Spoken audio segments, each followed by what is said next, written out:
Hello, humble viewers, and this is Josh24214, and today we're going to continue with the second part of the FNAF sister location theory of game theory, the killer's promise, for some weird reason. This is part 2 of the FNAF sister location theory. Last time that we learned that we played as the purple guy, and I unfortunately made a mistake in the reaction that I thought William Afton was the only one who was close to baby to be recognized when I mistakenly said, when I said in the last video that Henry was the one who made the robot, so he had the most likely to be more recognized than William Afton. So without delay, let us continue with part 2, and let's see what Matt has to also offer.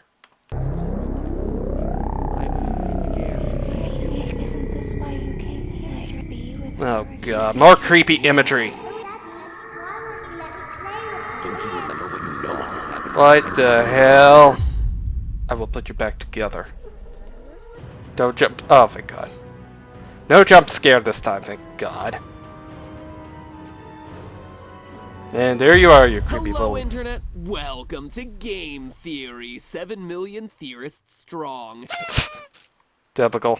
And a lot of that is thanks to this franchise. More often than not, when I talk to people about their favorite episodes of this series, it's these. Young, old, it doesn't matter, the FNAF series was their first introduction. So I always feel a lot of pressure on these videos to deliver in a big way. You know, looking back, they're some of my personal favorites. Not only am I proud of the final product, but I'm proud of what they represent, as the FNAF series has been a true team effort, branching out across every person who has ever touched this channel, spanning every editor who's ever worked on an episode of Game Theory, getting you loyal theorists involved with pitching theories, and covering every style of theory that I personally write, from more IRL episodes to more lore-based ones. We've used everything from books to spin-off titles, real-world math and science to source code analysis, teaser images, trailer hints, and even US trademark data. Looking across this series, it's incredible the breadth that we've gone to. And to think, I almost never covered this series to begin with. It was going to be Slender, but then you guys, you loyal theorists, encouraged me to look into it, all based on a simple Twitter poll. You guys made it happen, and the rest is history. Funny how life goes sometimes. Anyway, like I said, I feel a lot of responsibility with these episodes, but I think today is my favorite of the whole series, because now we finally have all the pieces necessary to tell a coherent plot. It's not just some corpse kids and silent puppets and mauve murderers who don't say anything. We have personalities now, actual character, and most importantly of all,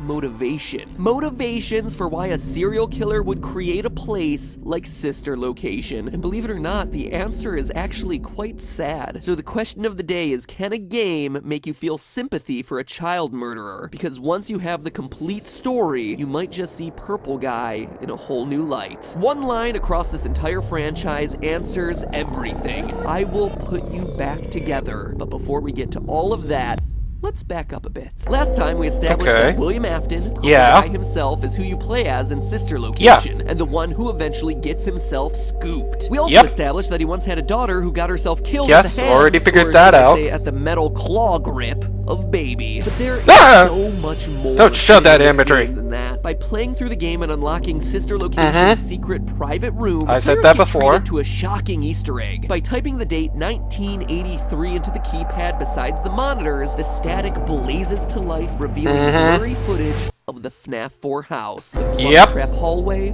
Roxy's closet, and creepiest of all, the crying child's bed. We also get a clue as to how this is being done. Sitting there on the desk is none other than our good old friend, Psychic Friend Fredbear. Come on, save the song. He's everywhere. Who you gonna call? Psychic Friend Fredbear. A little less psychic this time, and a little more plush, cradling what appears to be a remote control. Now, many have said that this is a walkie-talkie, but it is, in fact, a camera control. Notice the buttons on top. Those are switchers, allowing you to switch between the the different cameras you have placed in the environment. The wheel on the bottom presumably allows you to turn the cameras or potentially focus them. The Fredbears from FNAF 4 are just that. Fredbear plushes equipped with hidden security cameras. Something What? mothers are using all the time these days to monitor their children, and also getting themselves hacked while doing it. See also the Watch Dogs episode. Creepy stuff. But that begs the question, why would anyone have remote monitoring of a child's bedroom programmed to run into a secret room in an underground animatronic storage facility? And also, why that house? Well, it's important to note that it's not just any house. It's a house that's connected to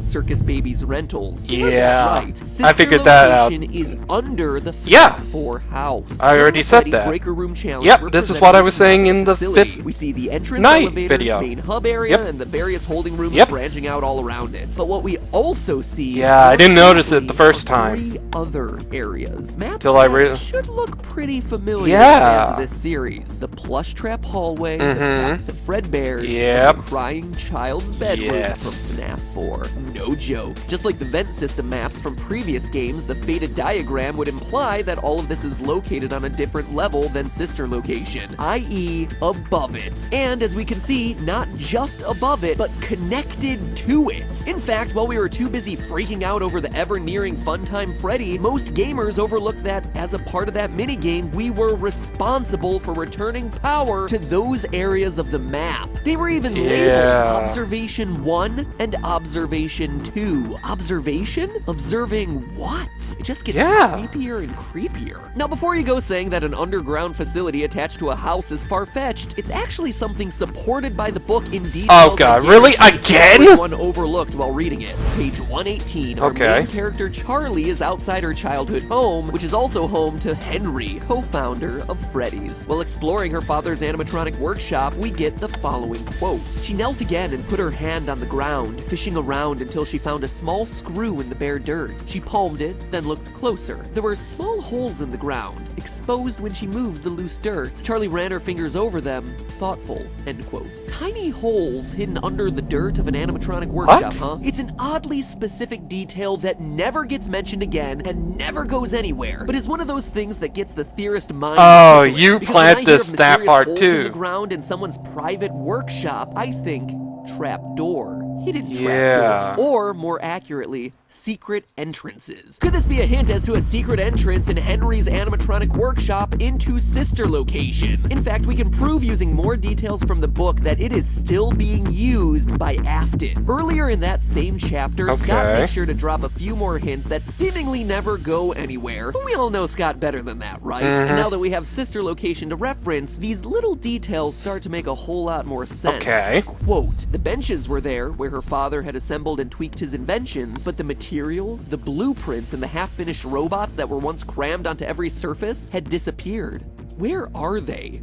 End quote. So we have missing blueprints and partially finished bots that have just disappeared, but it continues. Quote, Charlie, John said from across the workshop, he was in the dark corner. If the skeleton had been there, it could have reached out to touch him, but it's not there. Notice the italics here. This isn't something that we're doing for effect in the video. This is actually straight from the book. Time and time again, Scott and the team working on this book are emphasizing these lines as though they're pointing to a greater mystery here, that someone has stolen these materials and are using them for their own devices, that they're hidden somewhere in this world. But it's a mystery that never gets solved within the pages of the book. But perhaps most importantly of all is a paragraph a few sentences later that pulls all these clues together and may finally give us an answer as to what is in the box. You know, the box. Quote, John was standing beside her father's toolbox, and he stepped away as she came over, giving her space. Charlie knelt down before it. It looked as if it had just been polished. It was made of dark, stained wood.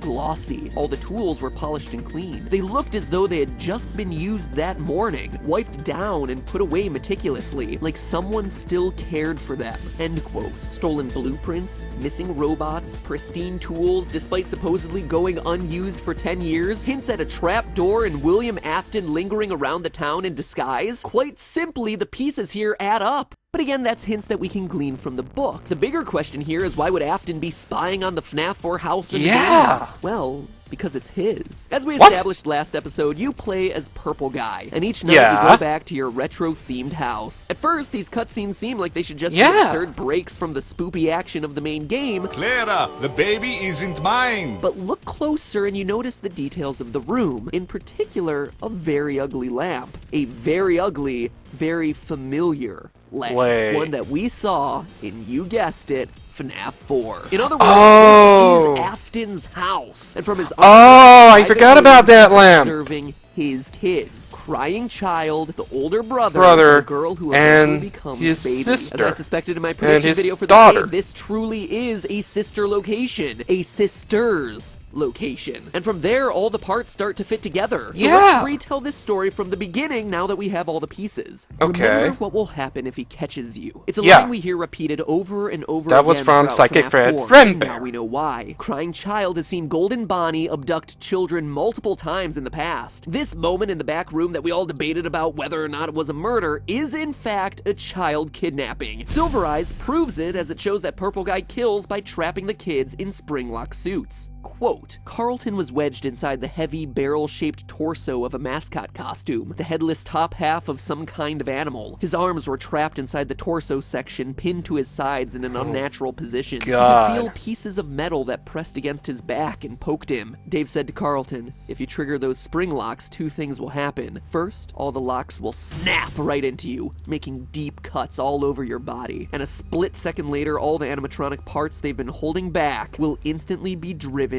into your body. You'll die, but it will be slow. Having witnessed a scene similar to this, the boy is justifiably terrified, trying to avoid the pizzeria at all costs. But it's kinda hard when your father is one of the owners. Meanwhile, William Afton knows that he's been found out, hence the observation monitors and security Fredbears. He needs to be sure of his son's movements, even when he's at work, be it above ground or below. I mean, the guy may be a killer, but it's not like he could just kill his son, even if he was the witness to a gruesome murder at the restaurant. But Afton's problem gets solved prematurely with the fatal jump of 83. With the brother. His son William loved, killed by the very animatronics he also loved, leading us to one fateful promise.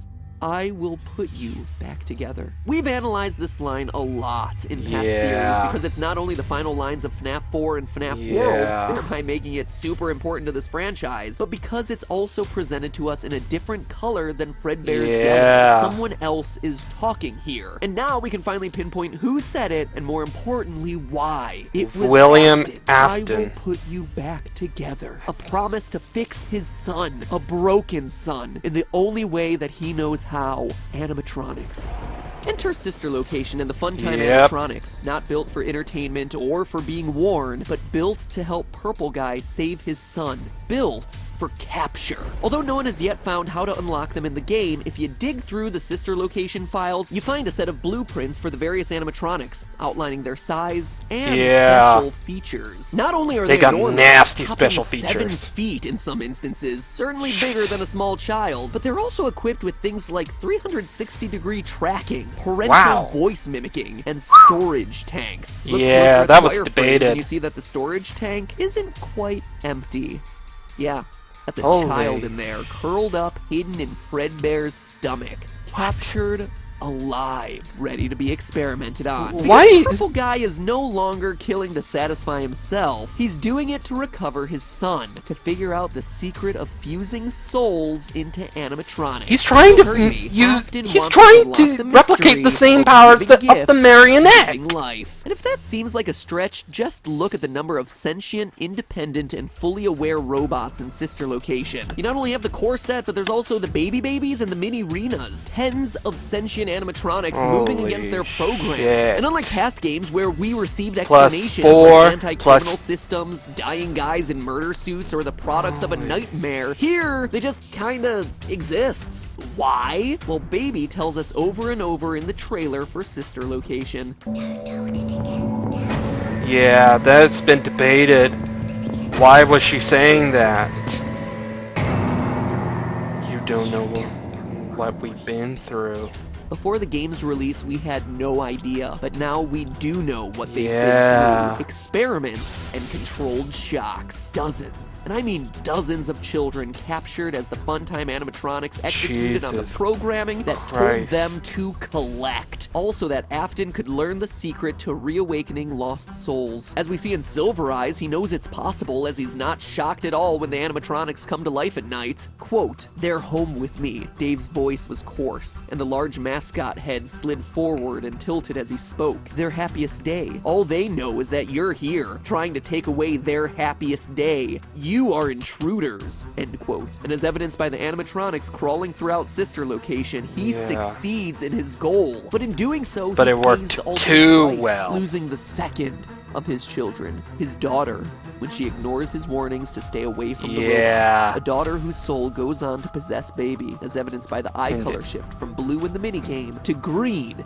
in all the other times that we ever get to see Baby. Now flash forward to the beginning of Sister Location, a Jesus. place where, as we're told in the trailer, memories sleep, anger is restless, and secrets don't keep. The children's spirits are mad and eager to get out, but how does a ragtag group of sentient robots escape? Even if they made it to the surface, giant endoskeletons roaming around would be like the coming of Terminator 2, Yeah. and humans don't take kindly to that. Yeah, So robot they're overlords, forced to concoct no a way. sneakier plan to escape. They put together their individual abilities Afton programmed into them, like Into Freddy's voice one mimic and Ballora's nasty misdirection tactics, monster. to create a new entity, the collective consciousness known as Ennard, a tangle Yep. of wires and eyeballs that serves as their final hope. And we know it's all the animatronics together because it refers to itself as we. There is nowhere to go when we look like this.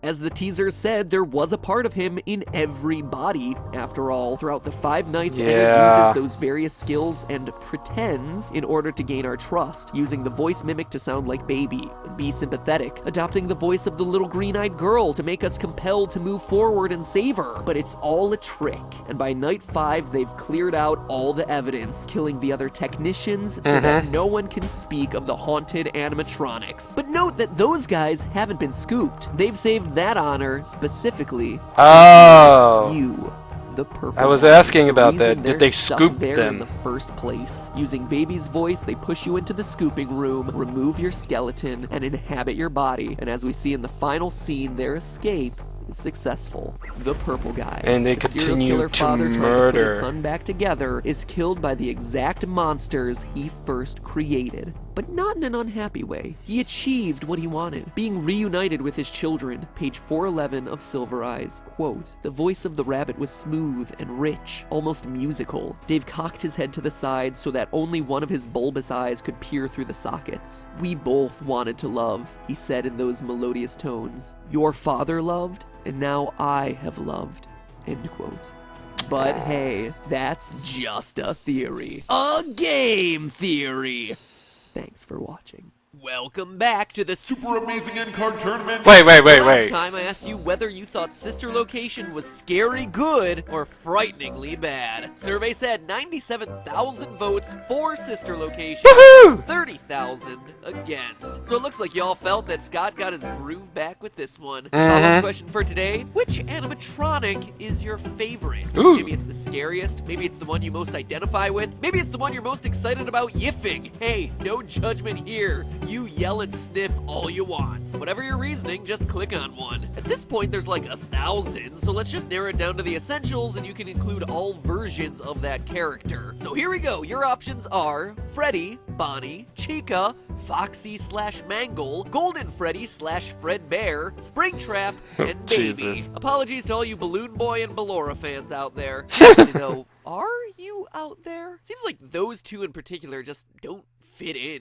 anywhere. Anyway, click on one of the options to cast your vote, and once you're done, you have 2 options. Number 1, go and check out the FNAF playlist on the channel. Binge watch that sucker, because honestly, it's a lot of fun to look back at those old theories Yep. and see just how far we've all evolved in our thinking about this game. Each episode is like a little time capsule, and you're like, oh yeah, I remember when there was only 4 animatronics, and everyone was like, whoa, Golden Freddy is blowing my mind right now. Or option 2, if you're looking for a break from FNAF, might I recommend to you salad fingers Oh, over on the Film God. Theory channel. Seriously, if you like FNAF, then you will love my salad finger theories. It's creepy, it's mysterious, and it is ripe for theorizing. And it's brand new with part 2 of that theory coming out today, assuming you're one of the people watching this theory the day it comes out. In fact, you know what? Here's a link to go directly there. It's perfect viewing for Halloween weekend. Now, if you excuse me, I've got some Metroid and Mario theories in the works that have been on the back burner because of FNAF. So get ready for those. Enough jump scares for one Halloween. It is time we move on to some new theories.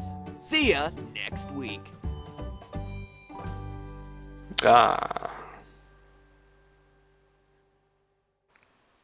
Seriously?